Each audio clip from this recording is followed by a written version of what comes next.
Seriously guys, I've been living in Turkey since I was born, but I don't know which country he's talking about. This is not Turkey. Things not to do in Turkey. YouTube page Destination Tips has uploaded a video with exactly that title. So let's watch it together and I'll let you know what I think about it as a Turkish. Which of the mentioned points are true and which ones are simply wrong. So I have my laptop here, maybe you can't see it. Let's start watching it then. Greek, Persian, Byzantine, Roman and Ottoman cultures all clash beautifully throughout this gorgeous nation, which is home to some of the world's most noteworthy Christian and Muslim landmarks. True. However, if you want to soak up this unique country's charm in peace and safety, here's what not to do. Know before you go. 1. Don't ignore Ramadan. It's a month-long Muslim holiday in which Muslims can't eat or drink anything between sun-up and sundown. The dates change every year, so do some research. Don't eat or drink in public and don't offer anything to a Muslim during daylight hours.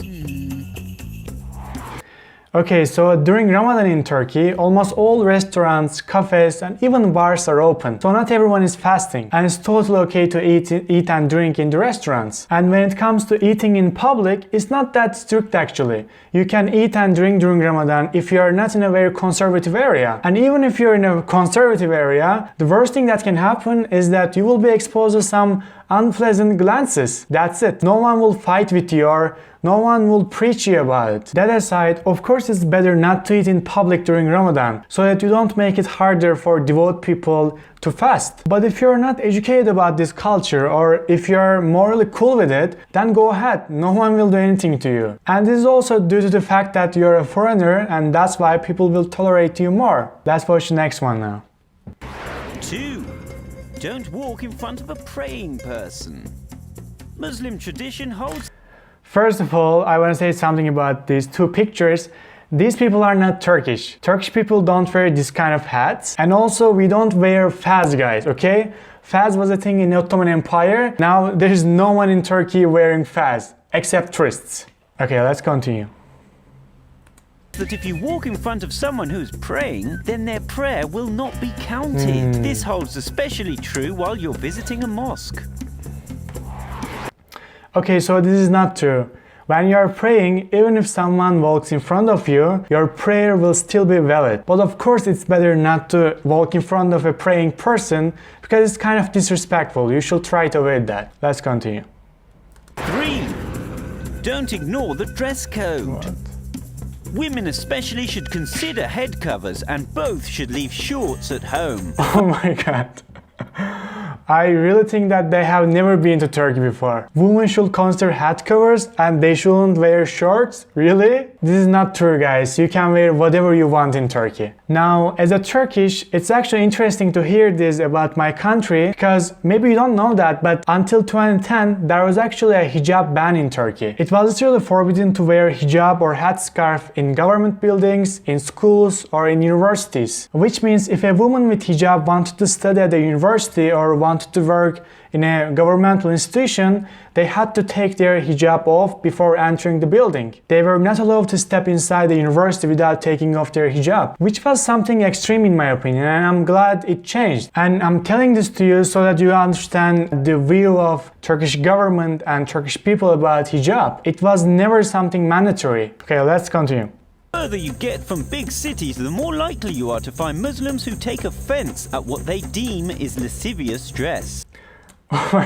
That's totally wrong. For those of you who don't know me, I'm living in Istanbul right now, but I was born and raised in a beautiful city called Kastamonu. Kastamonu is in the Black Sea region of Turkey, and it is considered as one of the most conservative cities in Turkey. And even in Kastamonu, literally no one cares what you wear. People wear whatever they want, which means they wear skirts, shorts, there's no restriction about it, or people don't judge you when you wear shorts or skirts. So you don't need to dress differently than what you're used to in your country. No one will and can say anything to you. And just because we have a Muslim majority, it doesn't mean that people prefer conservative clothing. According to a research, almost 50% of female population in Turkey don't wear headscarf. I think where he's talking about is not Turkey. Let's continue.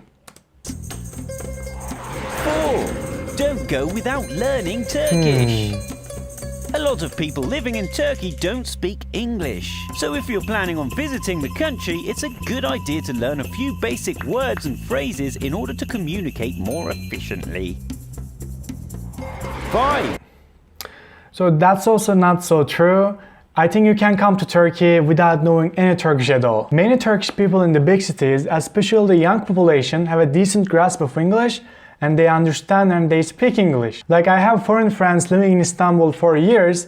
They don't know any Turkish at all, but they are still able to communicate with people in English. But of course, there are still a lot of Turkish people whose English is not good. I'm not saying everyone speaks English in Turkey, but even most of these people will understand what you're saying. And I guarantee you, when you ask something to them, they will do their best to help you and communicate with you. So no one will be like, oh, I don't know English, bye. I'm sure they will try to communicate with you with their gestures.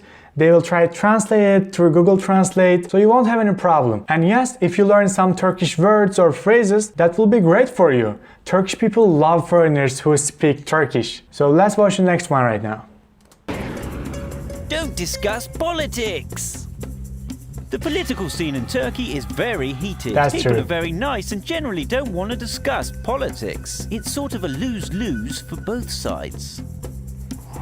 6. So actually many Turkish people love to discuss politics. This is not something we avoid talking. But there are also people that you shouldn't talk politics with. These people are usually partisans of a political party and they defend their view to that. So if you say something that they don't agree, they can easily get offended. So it's really nonsense to talk politics with these people. If you know such a person, don't talk politics with them. But personally, if a foreigner wants to talk about Turkish politics with me, I would love to discuss because it shows that they're interested in my country and they want to learn more about it. And I'm sure many other Turkish people will do the same. So you don't actually have to be afraid of discussing politics with Turkish people, with right Turkish people. Let's continue.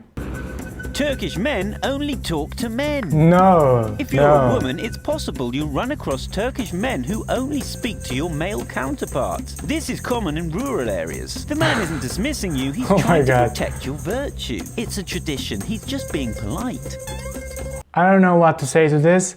This is simply wrong. If you have been to Turkey once, you already know this. Turkish men talk to women even if the female is together with her husband. This is not considered as something rude, like why would we ignore the women and talk to men to be respectful? What is respectful about it? That's just nonsense. And even in the villages, I never came across with such a tradition. And what is funny here is he's saying that men are doing this to protect women's virtue. Seriously guys, I've been living in Turkey since I was born, but I don't know which country he's talking about. This is not Turkey. Let's see what's coming next. 7. Likewise. Men shouldn't directly address a single Turkish woman. It's expected that male tourists do not talk to young or single women without proper supervision or prompting. Oh my God, this is Simply getting walking worse. up and saying hello is considered threatening. Okay, destination tips. Here's an advice to you from a Turkish guy. Please change the title of this video and make it 10 lies about Turkey, or you can make it what ignorant people think about Turkey. Because most of the points mentioned here have no accuracy at all. These are just false information that harm people's view about Turkey and Turkish people. Turkey is a secular and modern country where men can talk to women without any problem. No one will find it threatening. Like, how do you think that people date in Turkey? Dating or flirting is the main story of almost all Turkish series. So I'm actually starting to think that they made this video to make Turkish people angry so that they can get more comments from Turkish people. I really don't know what to say. And I think you already know that this is false if you have been to Turkey once. So I don't think many people believe this. Let's continue watching. 8. Don't leave any food on your plate. If you leave anything behind, you risk insulting your host, as this is an indication that you didn't like the meal. Of course, since Turkish cuisine is pretty freaking awesome, cleaning your plate shouldn't be a problem. Okay, so this is actually another common misconception about Turkey and Turkish people. Guys, Turkish people won't think that you insult them when you leave some food on your plate. This is such a normal thing. I do this all the time. Like maybe you're on a diet and you shouldn't eat that food, or maybe you're just full and you can't eat more. Turkish people can understand this. No one will get sad just because you refuse to eat their food or you refuse the tea. You don't have to eat and drink everything that you're given to. Don't worry about that, okay? Okay, the next one. Fine. Don't forget to haggle. Yes. If you intend to purchase something you find in a shop, it's polite to try and haggle with the shop owner. Don't push too hard, but be sure to push a little. It's considered proper social discourse. Okay, this is maybe the only true thing in this list so far. When you come to Istanbul, like if you go to Grand Bazaar, for example, you need to bargain there because you will probably get a cheaper price. But of course, don't do it in stores like Zara or H&M. It won't work there, okay? Let's continue. Number 10. Don't miss the coastline. Turkey has plenty of beautiful coastal cities. These often have the best temperatures in Turkey, Yes. not too hot, not too cold. And they are often full of culture as well. Where do you... Okay, this is also true. So guys, don't think that Turkey only has Istanbul, okay? We have so many beautiful cities that you can visit. Like you can go to Kaş, Çeşme, or Ölüdeniz maybe. These are beautiful places and they're not as crowded as Istanbul, so I'm sure you will enjoy a lot. So I think people who made this video didn't do a proper research about Turkey, because if they did, they wouldn't probably make such a video. And I'm sure if you have been to Turkey once, you know that most of the points they listed are just wrong. If you're interested in Turkish culture and Turkish language, you can subscribe to my channel because I'm making videos about Turkish culture and I'm trying to teach you Turkish language. So if you liked the video, please don't forget to hit the like button. I hope I will see you in the next video. Kendine iyi bak, görüşürüz.